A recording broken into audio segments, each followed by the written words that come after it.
শুক্রবার ঘুরতে যেতে হবে, বউ বাচ্চা নিয়ে বের হয়ে গেলাম, রওনা দিলাম আমার নতুন বাইকে করে। চলে গেলাম বৃক্ষরোপণ অভিযান এবং বৃক্ষমেলা 2025 আগারগাঁও। আমি আরফিকে কোলে নিয়ে আয়াতকে নিয়ে হেঁটে মেলায় প্রবেশ করলাম। আজকে অনেক মানুষ ছিল, শুক্রবার যেহেতু সবাই ফ্যামিলি নিয়ে আসছে, কেউ সিঙ্গেল আসছে। খুবই মজা হলো। অনেক বড় টাওয়ার করেছে, রাত্রেবেলা একটা বাতি জ্বলে, এদিকে সেদিকে আমরা ঘোরাফেরা করলাম। সুন্দর লাগলো, অনেক সুন্দর করে সাজিয়েছে সত্যি। অনেক সুন্দর সুন্দর জিনিস আছে দেখার মতো, বাচ্চারা দেখে উপভোগ করলো। ঝর্ণা দেখে তো আয়াত আরফি দুজনেই খুশি। আরফি তো গোসল করার জন্য বারবার বলছিল গোসল করবো। এরপর চলে গেলাম আমের বাগানে। অনেক বড় বড় আম ছিল, 1 কি 1.5 কেজি। আয়াত তো আম খাবে, আর আম ধরার জন্য বারবার চেষ্টা করছিল, একবার ধরেই ফেলেছিল, একটুর জন্য সরিয়ে নিয়েছি।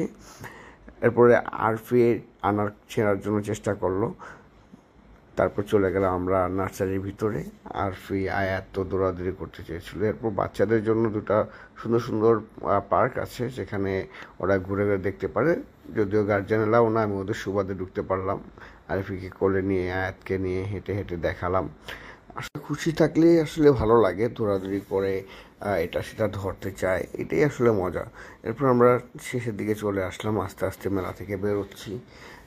বেরোতে হতে দেখলাম অনেক সুন্দর এলিফেন্ট। আয়াত তো এলিফেন্ট অনেক পছন্দ করে, অনেক খুশি। এরপর চলে আসলাম বন্ধু আকবরের দোকানে, দুবাই কাবাব কার্টেলে।